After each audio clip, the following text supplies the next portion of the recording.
Hello everyone, welcome back. This is question number 7 of exercise 7.2 and question is in a squared sheet. एक square sheet पर draw two triangles of equal area such that दो triangles हमें ऐसे draw करने हैं जिनका area तो same होगा बट यहाँ पे दो कंडीशंस दी हुई हैं. फर्स्ट पार्ट क्या है कि द ट्राइंगल्स आर कॉन्ग्रेंट. अब उसने कहा कि एक स्क्वायर शीट पे आपने दो ट्राइंगल्स जो हैं वो ड्रॉ करने हैं जिनका एरिया तो सेम रहेगा बट ट्राइंगल्स जो हैं वो कॉन्ग्रेंट भी होंगे. ठीक है, तो यहाँ पे तो हम क्या करेंगे, दोनों ट्राइंगल्स का जो बेस लिया है वो हमने सेम ले लेंगे, उसको बेस सेम ले लेंगे. जैसे कि हमने इन दोनों ट्राइंगल्स का जो है बेस सेम लिया है यानी कि 1 2 3 4 1 2 3 4 यानी कि 4 यूनिट्स हमने इनका बेस लिया है और दोनों की हाइट भी हमने सेम ही ली है. 1 2 3 यानी 3 यूनिट्स तक हमने इन दोनों की हाइट ली है. इन दोनों ट्राइंगल्स की जो हाइट है, हाइट किसे कहते हैं, जो बेस से एक लाइन जो डॉटेड लाइन होती है वो हाइट होती है, उसे एल्टीट्यूड भी आप कह सकते हैं. ठीक है, तो जो हाइट होगी वो भी हमने सेम ही लेनी है बिकॉज अगर बेस और हाइट अगर सेम होते हैं तो उन ट्राइंगल्स का एरिया भी सेम होगा. ओके, सो हाइट लेते हुए हमें ये ध्यान रखना है कि जो भी हमने बेस लिया है उसको जो भी मिड पॉइंट है उसका बेस का वहां से हमें हाइट लेनी है. अब जैसे ये मिड पॉइंट है यानी कि दो स्क्वायर इधर है दो स्क्वायर इधर है, तो मिड पॉइंट का मतलब क्या होता है, जो बिल्कुल बीच में पॉइंट होता है. तो यहां से हमने हाइट लेनी है और वो हाइट लेनी है, सपोज कि हमने यहां से हाइट ले ली 1 2 3 यूनिट्स तक हमने इनकी हाइट ले ली. अब दोनों ट्राइंगल्स का बेस भी सेम है और हाइट भी जो है वो सेम है. ये दोनों ट्राइंगल्स एक दूसरे के आइडेंटिकल हैं यानी कि एक जैसे हैं और अगर ये दोनों देखने में सेम हैं तो इनका जो शेप होगी और साइज होगा वो भी सेम होगा. तो ये अगर शेप और साइज इनका सेम है तो वो कॉन्ग्रेंट भी होंगे. सो इन फर्स्ट पार्ट में we will draw triangles like this. Okay, इनका एरिया भी सेम होगा और ये कॉन्ग्रेंट भी हो गए. अब इनके पेरीमीटर की बात करते हैं. ठीक है, आगे उसने ये भी तो पूछा ना कि what can you say about their perimeters.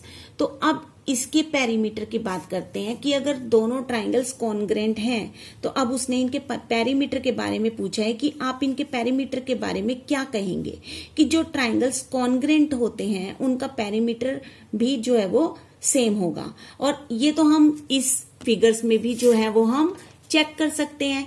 दोनों ट्राइंगल्स में बेस में 4 यूनिट्स हैं, देखो 1 2 3 4 बेस में 4 यूनिट्स हैं और यहाँ ये 3 डायगोनल्स हैं 1 2 3 डायगोनल्स हैं और ये भी बराबर की लेंथ के हैं. जैसे यहाँ भी 3 डायगोनल्स हैं, ये भी 3 डायगोनल्स हैं.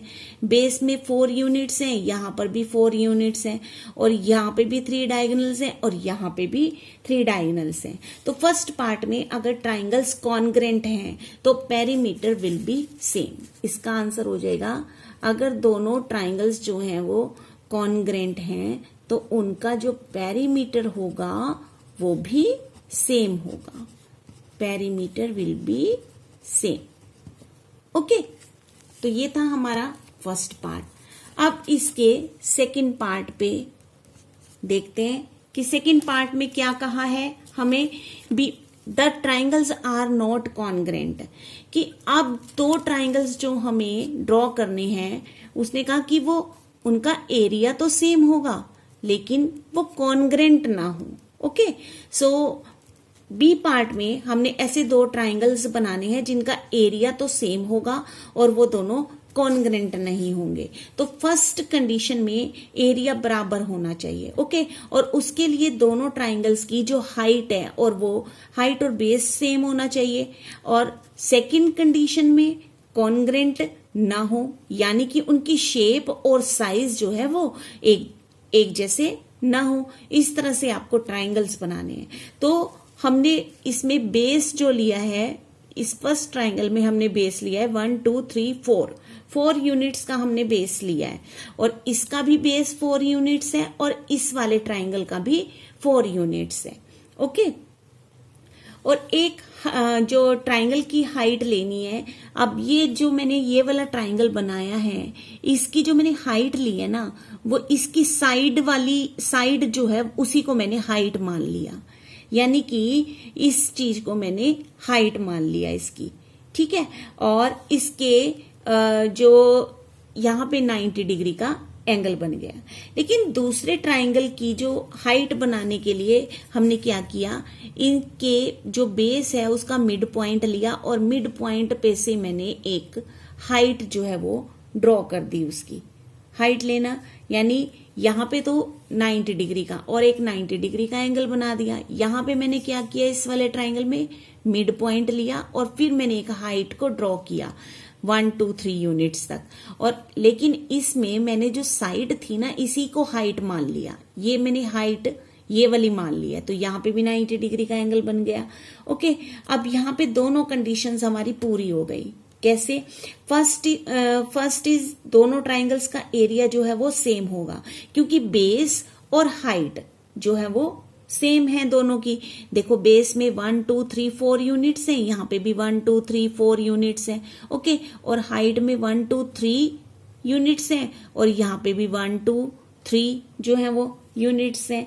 ओके, और सेकंड कंडीशन में क्या है कि ये कॉन्ग्रेंट इसलिए नहीं होंगे क्योंकि जो हाइट जो है इनकी, फर्स्ट ट्राइंगल में जो हाइट है वो राइट एंगल ट्राइंगल बन गया। ये देखो राइट एंगल ट्राइंगल बन गया ना, क्योंकि ये 90 डिग्री का एंगल बन गया, ये राइट एंगल ट्राइंगल बन गया। लेकिन सेकंड ट्राइंगल जो है वो एक्यूट एंगल्ड ट्राइंगल है। यहाँ पे तो सारे एंगल एक्यूट है। ओके, ये 90 डिग्री की हाइट है इसकी, तो यहाँ पे इसलिए ये एक्यूट ट्राइंगल है। और इसमें दोनों ही कंडीशन पूरी हो गई। एक तो दोनों का एरिया सेम है, क्योंकि अगर बेस सेम है और हाइट सेम है तो एरिया भी सेम होगा, ठीक है। और लेकिन अब इसके पेरीमीटर की बात करें, पेरीमीटर देखें तो वो क्या इनका सेम होगा? इनका सेम नहीं होगा। दो ट्राइंगल्स जिनका एरिया सेम है बट वो कॉन्ग्रेंट नहीं है, तो उनका जो पेरीमीटर है वो भी सेम नहीं होगा। ओके, सो पेरीमीटर, इसका आंसर हो जाएगा perimeter will not be same. Okay, समझ आ गया? अब ये देखो, ये दोनों ट्राइंगल एक दूसरे के आइडेंटिकल नहीं है, कॉन्ग्रेंट नहीं है ये, क्योंकि ये तो राइट एंगल ट्राइंगल है और ये एक्यूट एंगल ट्राइंगल है, इसलिए दोनों कॉन्ग्रेंट नहीं है। बट इनका एरिया सेम है, क्योंकि यूनिट्स जो हैं वो बेस में भी सेम है और हाइट में भी सेम है। सो अगर इनका एरिया सेम है और अगर वो दो ट्राइंगल्स कॉन्ग्रेंट नहीं है, यानी उनका शेप और साइज एक जैसा नहीं है, तो उनका पेरीमीटर जो है वो सेम नहीं होगा। Okay, so this was your question number 7 of exercise 7.2। मिलते हैं फिर नेक्स्ट वीडियो में। Thanks for watching.